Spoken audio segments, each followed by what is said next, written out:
जय जय गणेश देवा. आता या मुद्गल पुराणामध्ये वशिष्ठ आणि दशरथांचा संवाद चाललेला सतत दाखवलेला आहे. राजा दशरथाला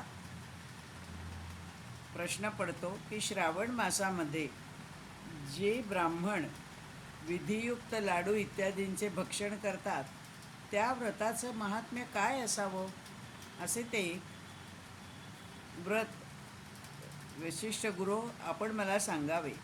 तेव्हा गुरु म्हणाले, ऐक राजा, वैवस्वत मनुचा एक सूत इक्ष्वाकू होता. श्रावण मासात तो संकष्टी व्रताच्या आचरणामध्ये पंचखाद्याचे लाडू भक्षण करत असे. भाद्रपद कृष्ण चतुर्थी दही खाऊन राही, अश्विन संकष्टीला निर्जला करी, कार्तिकामध्ये केवळ दुग्धसेवन करत असे, मार्गशीर्षामध्ये केवळ पाणी पिऊन, पौष मासामध्ये गोमूत्र, माघामध्ये पांढरे तीळ, फाल्गुनात शर्करायुक्त भक्षण घृताचे करत असे, चैत्रात पंचगव्याचे प्राशन, वैशाखात कमलबीज, ज्येष्ठात गाईचे तूप, आषाढात मध, चंद्रोदयी गणेशाला पूजून तो खात असे. नंतर त्या व्रताच्या प्रभावाने मनुपुत्र सुद्युम्न जगात ज्येष्ठ नृप झाला. इक्ष्वाकू हा अशा प्रकारे सार्वभौम झाला.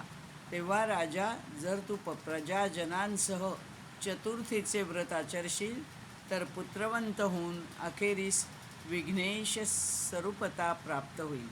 वसिष्ठांना नमन करून राजा नगरीमध्ये परतला. दवंडी पिटवून नगरजनांकडून व्रत करविले. राजा साक्षात विष्णू झाला. त्याचे 4 पुत्र राम, लक्ष्मण, भरत, शत्रुघ्न प्रख्यात झाले. वसिष्ठ दशरथांचा हा संवाद जो वाचेल, सांगेल, ऐकेल, आचरेल त्याला विघ्नेश्वर पुत्रपौत्रादी संपत्ती सर्व काही देईल. आत्तापर्यंत राजा दशरथाला खूप उशिरा मुले झाली आणि पुत्र कामेष्टी यज्ञानंतर झाली असे आपल्याला माहिती होते. परंतु त्याच्या आधीचा चतुर्थीचा हा महिमा आपल्याला गणेश पुराणामध्ये वाचायला मिळतो. वसिष्ठ दशरथांच्या संवादाची चतुर्थी पुराणातील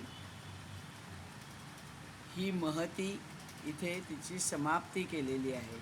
जय जय गणेश, जय जय गणेश, जय जय गणेश देवा. धन्यवाद.